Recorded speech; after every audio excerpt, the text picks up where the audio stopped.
is up, guys? Hey guys, my name is Madison Whitmore. If you haven't been on this channel before, you are here now. Thank you. So I recently posted a video about my singleness story. Got a lot of feedback about it, and I think it did help at least one person, which is, you know, how it works. And I also got a lot of people talking about how they wanted to see how I transitioned from being single to being in a relationship, an intimate one anyways, like with a boyfriend. I'm not talking about any other type of intimacy. So let's get it.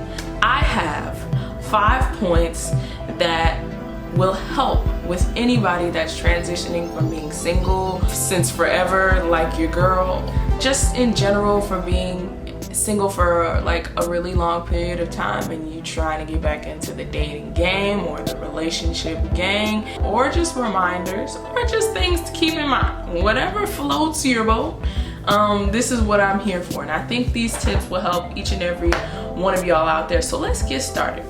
All right, my first point. So I thought of him as a friend or a best friend first. So in the beginning of my relationship, I definitely would say number one thing was I wanted to be friends with the person that I was gonna date. And I think a lot of times people forget when they get into a relationship, they think they have to be all lovey-dovey, like so much, and it's like that's a part of it, not even a part, it's like a 8th, 16th part of what a relationship is. When we get into relationships, we forget that this person is supposed to be your best friend.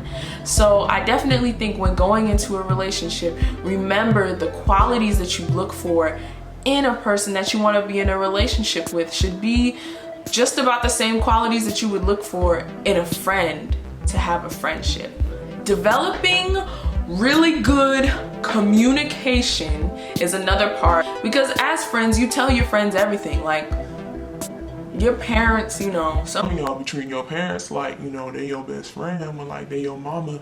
Yeah, y'all can have a good relationship, but you know, there is still a respect thing going, you feel me? I feel like the whole communication thing with friends is honesty, being true about your past relationships and being open and honest and wanting to share those things without having to necessarily ask for them. That was one of the things that I really appreciated about my relationship. He was open about that, like first thing. When he told me, I said, light me up right now, here in this room. Like I hear wedding bells, I do.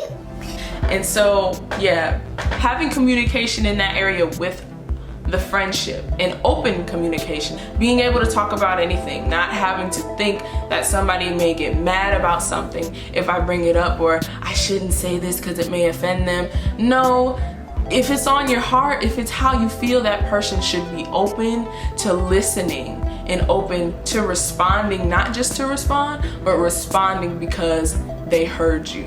Also, another part of that, self-assurance and self-confidence and having boundaries.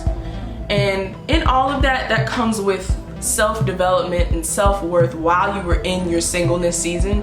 And I feel like that's why your singleness season is so important, because it's when you're developing that person that is about to be in the relationship that you and the other person are about to craft. Definitely having that self-assurance about yourself and knowing that your worth and your value is not in the person that you're gonna be in a relationship with, but it's in something that is constant. Hopefully that constant thing that is God, and He never switches up and He never changes.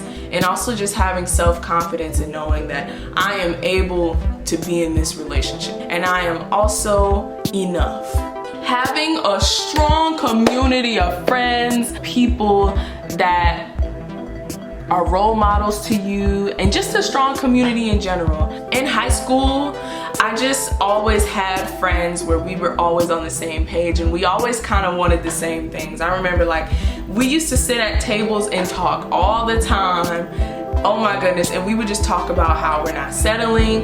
We would talk about the type of guys that we would want. we would have conversations about those things, and then we would hold our friends to those standards. You know, you may not find somebody attractive, and your friend does. If he is within the qualities that y'all agreed upon that are realistic, and he's treating your friend right, the way that she should be treated, shouldn't be nothing wrong. If you don't think he cute and that's the reason you're telling your friend not to be with him, that's your problem, not really hers. Also have really great parents, and I know not everyone does, so I'm very grateful for that. Either you have great parents, great role models, people that you look up to, siblings, friends that have taken on that role, aunties and uncles, grandparents, whoever those figures are in your life have experience ahead of you, they're always great to have. 3. Knowing the kind of man that I wanted, let me tell y'all about that. I would definitely say that my father did such an amazing job of, and he did a really good job of setting the tone of what a good example of a man should be to a woman.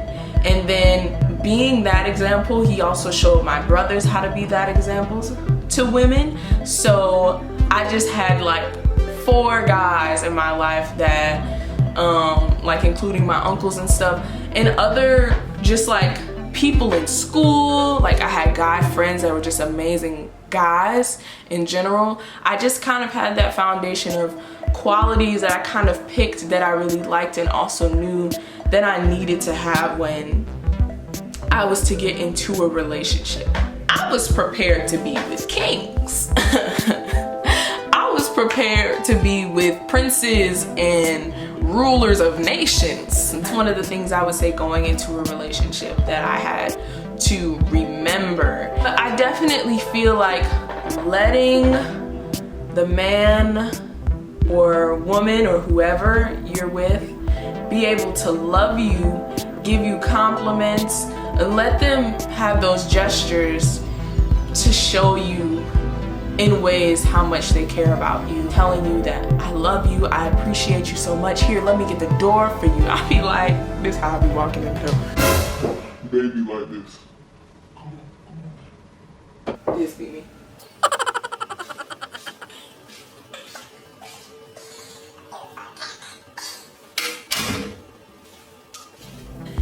Is being in tune with God.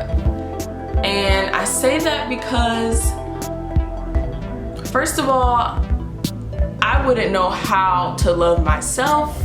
I wouldn't know how to love another person. I wouldn't know how to accept anything that my parents taught me or the people around me taught me or what life has taught me or the experiences that I've experienced. I would not be able to do any of those things without the Lord. Praying more, yeah, I'll say that. I'm praying a lot more in my relationship.